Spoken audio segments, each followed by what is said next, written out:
लक्ष्मण बाग संस्थान की भूमि बचाने कमिश्नर से लगाई गुहार। रीवा का लक्ष्मण बाग संस्थान, जहां भगवान राम के अनुज भगवान लक्ष्मण की स्थापना की गई, ऐसे महत्वपूर्ण तीर्थ स्थल की भूमि को विलोपित करने का कार्य किया जा रहा है। इसके विरोध में सामाजिक कार्यकर्ता एवं अधिवक्ता बीके माला ने कमिश्नर को पत्र लिखा है। सामाजिक कार्यकर्ता बीके माला की माने तो रिस्क लक्ष्मण बाग संस्थान एक ट्रस्ट है जिसकी चल अचल संपत्ति पूरे भारत के कोने कोने में है। रीवा की लक्ष्मण बाग संस्थान की जमीन पर संस्कृति एवं वैदिक विश्वविद्यालय का क्षेत्रीय कार्यालय खोला जा रहा है। इस पर सामाजिक कार्यकर्ता श्री माला ने कहा कि इस तरह का कार्यालय खुलना चाहिए, हम इसका स्वागत करते हैं। इसके बदले में शासन प्रशासन लक्ष्मण बाग संस्थान को उतनी कीमत की जमीन अन्यत्र देनी चाहिए। उन्होंने आगे और क्या कुछ कहा है, सुनिए।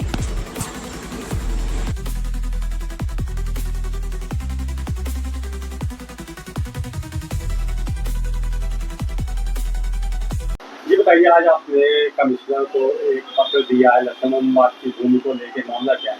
देखिए, लक्ष्मण बाग संस्थान एक ट्रस्ट है जहां भगवान लक्ष्मण जी की स्थापना के साथ साथ चारों धाम के देवी देवता विराजमान है।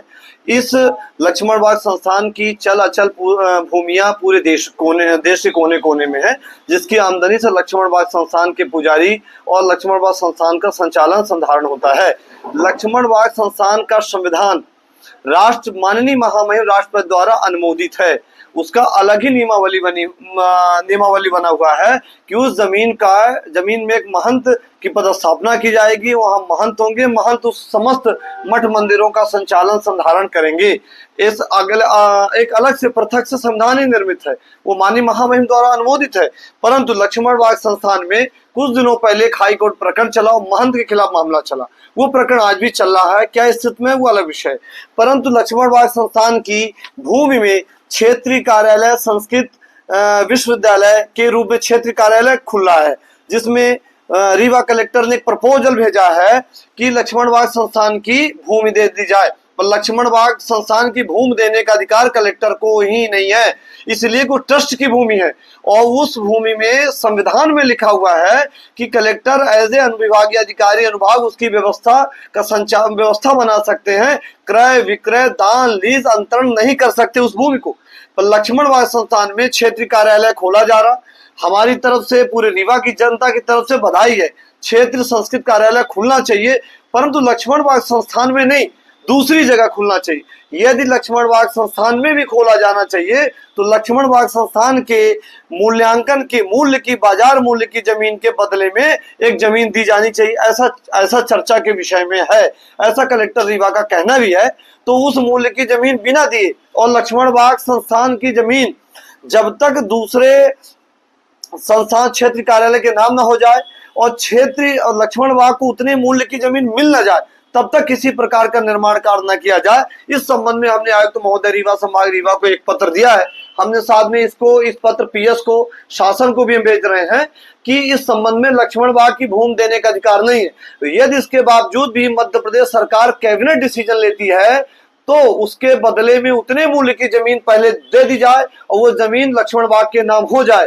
निराला नगर में शहर के मध्य स्थल में अभी जमीन खाली हुई है मध्य प्रदेश सरकार की, वो जमीन मूल्य की दे दी जाए, या कि उसके लक्ष्मण बाग के मूल्य की जमीन पहले दर्ज हो जाए रिकॉर्ड में, फिर उसके बाद किसी प्रकार का निर्माण किया जाना चाहिए।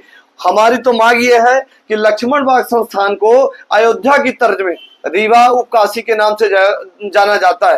रामानुज, राम के अनुज भगवान लक्ष्मण जी की स्थापना रीवा लक्ष्मण बाग संस्थान में है।